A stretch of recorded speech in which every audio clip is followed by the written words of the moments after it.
So if you've ever had an Airstone that starts out working like that with a nice curtain of bubbles, and then before long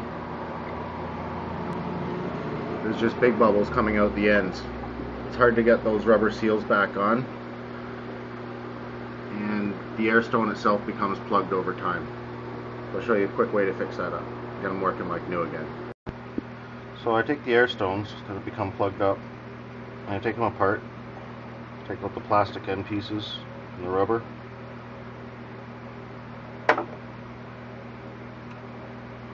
and the whole thing goes into a container with a mild bleach solution.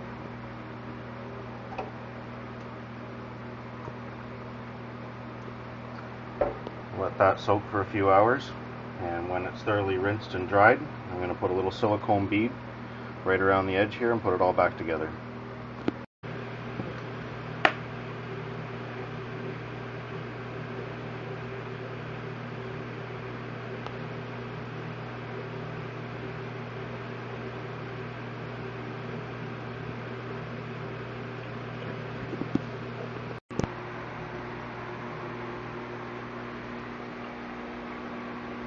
There it is, working like new again.